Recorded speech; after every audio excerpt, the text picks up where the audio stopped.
एक मुलाकात ऐसी शख्सियतों के साथ जिन्होंने दिया है अपने जीवन को एक नया मुकाम। रूबरू कराएंगे ऐसी कुछ हस्तियों के साथ एक खास शख्सियत के साथ मुलाकात। जयदेव पटेल के साथ नंबर 1 इंडिया न्यूज पर। मैं जयदेव पटेल और आप देख रहे हैं नंबर 1 इंडिया न्यूज। आपका एक बार फिर स्वागत है एक खास शख्सियत के साथ मुलाकात प्रोग्राम में।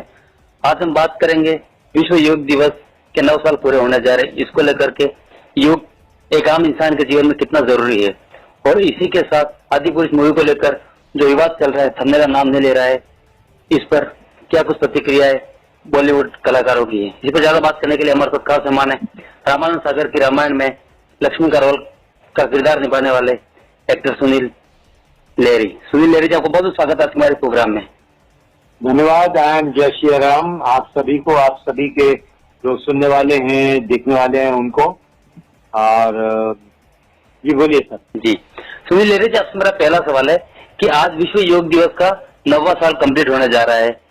इसको लेकर के मेरा सवाल है कि एक आम इंसान के जीवन में और साथ ही एक बॉलीवुड कलाकार जो होते हैं जो खुद को फिट रखने का काम करते हैं, ऐसे में योग का कितना महत्वपूर्ण योगदान रहता है जीवन में? योग अभी से नहीं, मेरे ख्याल से कई हजारों साल से योग की महत्वता रही है। और योग जो है वो हमें एकाग्रता भी सिखाता है, कंसंट्रेशन सिखाता है, अपने शरीर को फिट रखना सिखाता है, हमारे शरीर की जो मांसपेशियां हैं उनको एक्टिव करता है। और मेरे ख्याल से ज्यादा जो मैं ये कहूंगा कि योग से आपके अंदर एक अजीब सी ऊर्जा पैदा होती है, आपके अंदर एक चमक आती है, वो चमक आपके चेहरे पे भी नजर आती है। इसलिए आम इंसान हो या वो बॉलीवुड से रिलेटेड हो या कोई भी हो, उसके लिए बहुत जरूरी है और करना चाहिए, जिससे आपकी तंदुरुस्ती बनी रहेगी और आप हमेशा ज्यादा एनर्जेटिक फील करेंगे और फ्रेश फील करेंगे। जी सुनील लेहरी जी, इसी से जुड़ा मेरा एक और सवाल है कि नरेंद्र मोदी जी के प्रधानमंत्री बनने के बाद कहीं न कहीं योग को एक विश्व के पटल पर उसको रखा गया, योग दिवस के रूप में उसको मनाया जा रहा है, तो ये कितना अहम है क्योंकि इसकी अगुवाई कहीं न कहीं भारत से शुरू की गई है। ये हमारा सौभाग्य है कि हमें ऐसे प्रधानमंत्री मिले हैं जो हमारे देश की संस्कृति को विश्व में ले जा रहे हैं और विश्व में वो बता रहे हैं कि भारत की जो संस्कृति है वो सबसे पुरानी भी है और महत्वपूर्ण भी है और साइंटिफिक भी है। और इस सब में साइंस का बहुत बड़ा, जो आज साइंस कहता है या नासा कहता है या अमेरिका कहता है, जो वेस्टर्न कंट्रीज जो बोल रहे हैं, वो चीजें हमारे यहाँ पे कई हजारों साल पुरानी है। और मेरे ख्याल से मोदी जी जो हैं, जो कार्य कर रहे हैं इसको लेके बहुत सराहनीय है और भगवान उन्हें खुश रखे, लंबी उम्र दे और स्वस्थ रखे। जी सुनील लेहरी जी, मैं बात करना चाहूंगा आपसे आदिपुरुष मूवी को लेकर के। लगातार जो विवाद चल रहे हैं उसमें जो किस तरीके के किरदार जो दिखाया गया, डायलॉग्स जो दिखाए गए, मैं विवाद के दो पहलू होते हैं। एक जो मतलब है कि पक्ष जो इसका डायरेक्ट जिम्मेदार है और एक पक्ष वो होता है जो मतलब है कि इसको लेके विवाद कर रहा है कि भाई ये जो गलत है, मतलब है कि एक पॉजिटिव नेगेटिव दो चीजें होती हैं। पर मैं समझता हूँ कि जो विवाद है वो सही है, बहुत हद तक लोगों ने जो ऑब्जेक्शन उठाया वो सही है, क्योंकि किसी को भी दुनिया में हमारे सनातन धर्म हो या हमारी संस्कृति हो उससे खिलवाड़ करने का हक नहीं है, किसी को भी नहीं है। हमारी है या किसी और की संस्कृति हो, हम जब किसी और की संस्कृति पे नहीं करते हैं तो हमारी संस्कृति को भी मतलब है कि इस तरह से गलत दिखाने का किसी को हक नहीं है। और सबसे ताज्जुब की बात है कि हमारी इस संस्कृति के ही लोगों ने ये करने की कोशिश की और किया है। बहुत शर्मनाक बात है, बहुत मतलब शर्म वाली बात है कि अपने ही लोगों ने मतलब अपने ही घर को मतलब है कि आग लगाई है। जी सुनील लेहरी जी, आदिपुरुष में अभद्र भाषा का इस्तेमाल किया गया, इसको लेकर निर्माताओं की तरफ से दलील दी जा रही है कि यूथ को जोड़ने के लिए इस तरह की भाषा का इस्तेमाल किया गया। तो क्या आज का जो यूथ है वो इस तरह की भाषा का इस्तेमाल करता है, या ऐसी भाषा नहीं होगी तो क्या यूथ है वो इससे कनेक्ट नहीं हो पाएगा? देखिए ये लीपापोती वाली बात आ गई है कि अपनी गलतियों के ऊपर लीपापोती की जा रही है। आज देख लीजिए कितने सभ्य बच्चे भी हैं यहाँ पे और यंगस्टर भी हैं जो बड़े सभ्यता से बात करते हैं। इस तरह तेरे बाप का करके बात नहीं करते हैं, ए चल निकल ले करके बात नहीं करते हैं, तेरी बुआ का बगीचा कह के बात नहीं करते हैं। क्योंकि देखिए अगर वो रामायण के थ्रू अगर एक बात कह के अब यंगस्टर्स को मतलब एक मोटिवेट करना चाहते हैं, तो रामायण का जो 35-36 साल पहले काका साहब ने बनाई थी, जिसका मैं एक हिस्सा रहा हूँ, वो रामायण कोरोना काल में दोबारा दिखाई गई। मतलब है कि जब से बनी है तब से वो अलग अलग प्लेटफॉर्म पे दिखाई जा चुकी है। देखते रहे लोग, यूट्यूब में भी देखते रहे लोग, परंतु जो एक ऑफिशियल ढंग से जो नेशनल लेवल के मतलब है कि टेलीविजन है उसके ऊपर दिखाई, दूरदर्शन में दिखाई, दूरदर्शन के back to back Star Plus पे दिखाई, उसके बैक टू बैक किसी और चैनल पे दिखाई, ऐसे कई बार रिपीट करते रहे वो लोग। 2-2.5 साल 3 साल रिपीट होती रही है और सारे यंगस्टर्स ने देखी है, सारे यंग लोगों ने देखी है। क्योंकि देखिए आप कह सकते हैं कि जब 87 में रिलीज हुई थी, 1987 में, तब हमारे पास चॉइस नहीं थी, तो इसलिए दूरदर्शन ही अकेला था, तो कुछ भी हो दिखाए तो देखना पड़ता था जी। पर अब कोरोना काल में जब चॉइस बहुत थी, 300-400 डिफरेंट चैनल थे, फिर उसके बाद में OTT था, फिर उसके बाद में सोशल मीडिया था, ट्विटर, इंस्टाग्राम, फेसबुक, सारे सब चीजें थी। उसके बाद भी अगर वर्ल्ड रिकॉर्ड बनाया 77.7 मिलियन व्यूअरशिप का जी, तो कहीं ना कहीं कुछ तो होगा कंटेंट में, तभी बना ना जी। और उससे कनेक्ट तो किया ना ऑडियंस ने, यंगस्टर्स ने उससे कनेक्ट तो किया ना।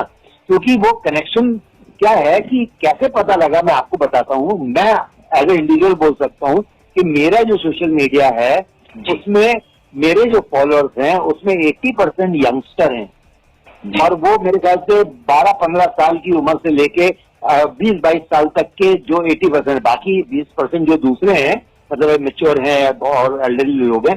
पर जो अगर 80% लोग अगर मुझे देख रहे हैं, मुझे पसंद कर रहे हैं या उस कैरेक्टर को मतलब रिलेट करते हैं, तो उसका मतलब है कि यंगस्टर्स वो भाषा देख रहे हैं। उसमें हमने इस रामायण में आज के हिसाब से दोबारा डब करके तेरा तेल मेरा तेल ये करके वो उस तरह की भाषा तो यूज नहीं की ना, वही भाषा जो यूज की थी 1987 में, वही भाषा रही है। और दूसरी चीज, आप अगर हिस्ट्री दिखा रहे हैं तो हिस्ट्री को हिस्ट्री की तरह दिखाएंगे ना। हिस्ट्री को आप मॉडर्न दिख के कल को अगर बोल लीजिए कि मतलब है कि महाराणा प्रताप है या फिर कोई और राजा है या जैसे अकबर है, वो आज की भाषा में बोलने लगेगा तेरा तेल और या आगे चल निकल ले, इस तरह की भाषा यूज करेगा क्या? तो आप मॉडर्न किस चीज को दिखा रहे हैं? आपको अगर मॉडर्न दिखाना था तो मॉडर्न फिल्म बनाते जी। अभी आपको मैं बताऊं कि मेरे ख्याल से 15-20-25 साल पहले महाभारत को मॉडर्नाइज करके शशि कपूर जी की एक फिल्म आई थी कलयुग जी, है ना। पर वो उन्होंने टोटल आज के परिवेश में पूरी पिक्चर बनाई थी, वो एक्सेप्टेबल थी जी। पूरी कहानी वही थी, पर लगता था कि हाँ वही कहानी है। पर आज के एक जैसे महाभारत में फैमिली थी, उन्होंने महाभारत की फैमिली ना दिखा के बहुत बड़े बिजनेस टाइकून की फैमिली दिखा दिया। उसमें उस तरह के 2 बेटे थे, एक बेटा थोड़ा सा जिस तरह पांडु था, दूसरा बेटा तान्हा था, तो उस तरह की कहानी उन्होंने बनाई और बना के दिखाया। तो अगर आपको मॉडर्न बनाना था तो ये एथनिक चीजें नहीं लेनी थी ना जी, तो फिर मॉडर्न ही पूरा बनाते, मशीन गन दे देते, फिर काय को आपने तीर कमान दिया उनके हाथ में जी, लंगर क्यों बनाई जी। सुनील लहरी जी, इससे जुड़ा मेरा आपसे एक और सवाल है कि मूवी के निर्माताओं ने शपथ देते हुए बजरंगबली जी को लेकर के भी ये कहा है कि बजरंगबली भगवान नहीं है, वो एक भक्त है, हमने उन्हें भगवान की उपाधि दी है, इसको कैसे देखते हैं आप? ये मैंने कहा ना, जैसे उन्होंने पहली चीजों को लीपापोती करने की कोशिश की है, ये भी लीपापोती है। बजरंगबली का जो जिक्र है वो भगवान के रूप में हमेशा है। अगर वो भक्त थे तो भक्तों के कितने भक्तों के टेम्पल बने हुए मुझे बताइए आप। अगर वो एक सेवक थे तो कितने सेवकों के टेम्पल बने हैं? उसके अलावा आज आप देखिए, मेरे ख्याल से हर 2-3 किलोमीटर पे स्थितियों में आपको एक हनुमान टेम्पल जरूर मिल जाएगा जी, है ना। और हनुमान जी के प्रति आस्था बहुत स्ट्रांग है। आप सोचिए कि जो ब्रह्मचर्य को धारण करते हैं या फिर जो मतलब है कि कुश्तियां करते हैं, एक्सरसाइज करते हैं या पहलवानी करते हैं, वो सारे के सारे लोग जो है हनुमान जी के भक्त हैं जी।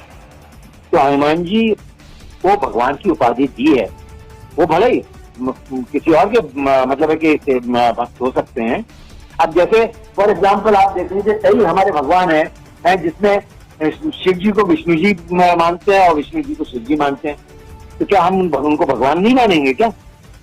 जी है, गणेश भगवान शिव जी के बेटे हैं, तो गणेश भगवान को भी तो भगवान ही मानते हैं ना। जी। तो ऐसे ही हनुमान जी जो है और वो चिरायु है, मतलब है कि उस पीरियड में भी थे, उसके बाद के पीरियड में कृष्ण युग में भी थे, आज भी हैं। और उनको एक वो मिली हुई है, मतलब ब्लेसिंग्स मिली हुई है कि वो हमेशा धरती पे रहेंगे और लोगों की सहायता करेंगे और उनको संकट मोचन, तभी तो उन्हें संकट मोचन कहा जाता है। तभी तो हनुमान चालीसा पढ़ा जाता है। क्यों हनुमान मुसीबत है में हनुमान चालीसा पढ़ा जाता है?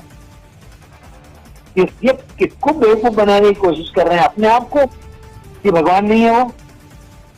इसका मतलब ये है कि अगर भगवान नहीं है, मान लीजिए आपकी बात, उनकी बात मानते हैं भगवान नहीं है तो कोई एक सेवक है, साधु संत टाइप का है, तो वो इस तरह की भाषा यूज करेगा। इस तरह की भाषा मैंने तो कभी किसी साधु संत को इस तरह की भाषा यूज करते नहीं सुना है। मैं कई फंक्शंस में गया हूँ, कई प्रोग्राम्स में गया हूँ, सब भाषा यूज करते हैं वो। एक जगह बोलते हैं कि वो नटखट से तो नटखट दिखाने की कोशिश है। अरे आप डिसाइड करो ना पहले क्या दिखा रहे हो आप। जो मतलब एक कैरेक्टर हनुमान जी का है जिसने बचपन में सूर्य को मुंह में निगल लिया था। सूर्य देवता, सूर्य भगवान मानते हैं, सूर्य देवता मानते हैं ना। जब इतनी शक्ति है उनके अंदर, वो सूर्य भगवान को मतलब अपने मुंह के अंदर रख सकते हैं, तो आप उनको भगवान नहीं मानेंगे? एक भगवान भी किसी का सेवक हो सकता है, किसी के प्रति श्रद्धा रख सकता है। अभी रामायण में ही सीन था कि एक सीन था जिसमें शिवलिंग की राम जी पूजा कर रहे हैं, या कई जगह जहां मतलब समुद्र में भी जब वहां पे भी शिवलिंग की पूजा हो रही है, तो क्या हम भगवान राम को भगवान मानना बंद कर दें? यार क्यों किसी को बेवकूफ बनाने की कोशिश कर रहे हैं, मेरे को यही समझ नहीं आया। जी सुनील लेरी जी, आपसे मेरा क्लोजिंग क्वेश्चन है कि अगले साल यानी 2024 में लोकसभा का चुनाव है और कहीं न कहीं श्री राम मंदिर का जो है वो इनोग्रेशन भी होना है, काम पब्लिक के लिए खोल दिया जाएगा। ऐसे में क्या आप ये मानते हैं कि ये 2024 चुनाव के मद्देनजर श्री राम जी की राजनीति में एक एंट्री करवाने की कोशिश की जा रही है इस मूवी के माध्यम से? नहीं, ये मेरे ख्याल से ये कनेक्शन जबरदस्ती लगाया हुआ है। ये 2024 के इलेक्शन से इस मूवी का कोई कनेक्शन नहीं है। ये बल्कि मैं तो कहूँगा कि मूवी वाले इनकैश करने की कोशिश कर रहे हैं उस बात को। जी हाँ, और जहाँ पे अयोध्या टेम्पल की बात है, वो देखिए कोई भी कंस्ट्रक्शन होता है, कोई चीज बननी होती है, उसमें टाइम लगता है। और मैं जब पिछले साल गया था तो मुझे काफी कुछ कंस्ट्रक्शन दिखा था वहाँ पे, और जो सबसे प्रोग्रेस लगाई थी, क्योंकि ओवरनाइट तो कोई चीज बनती नहीं है ना जी, है ना, उसमें टाइम लगता है। और हो सकता है कि ये कोई इंसिडेंट हो कि 2024 में इलेक्शन है, चलिए मैं कहता हूँ 2024 का इलेक्शन क्या टाला जा सकता है? जो 5 साल का एक संविधान के हिसाब से इलेक्शन होना है, वो तो 5 साल में होना ही है ना इलेक्शन, है ना। और दूसरा, अगर ये कोई बहुत ज्यादा ऐसी इमरजेंसी आती है तो बात अलग है, टाला जा सकता है, परंतु जो एक नॉर्मल सर्कमस्टांसेस में मुझे नहीं लगता कि टाला जा सकता है। और 2024 में जो है अगर मंदिर का निर्माण कंप्लीट होगा तो वो अपनी गति से कंप्लीट हो रहा है ना जी। वो तो ऐसा नहीं है कि जल्दी से कंप्लीट, मतलब है कि अनाप शनाप बना के कच्चा पक्का बना के तैयार किया कर दिया जाए, वो भी नहीं हो सकता। और ऐसा भी नहीं है कि रोक दिया गया है काम बीच में और कहा है कि जब इलेक्शन का टाइम आएगा तब आप कंस्ट्रक्शन का काम शुरू करिए। ये देखिए क्या है कि अपनी कन्वीनियंस से जो चीज जिसको जैसी देखनी है वो वैसा देख रहा है ना। चाहे वो मतलब है कि गवर्नमेंट के अगेंस्ट वाले लोग देख रहे हैं या दूसरे, कल को भगवान ने करे कुछ हो जाए और ये गवर्नमेंट न जीते तो फिर क्या होगा उसका, फिर क्या बोलेंगे वो लोग? जी ये सब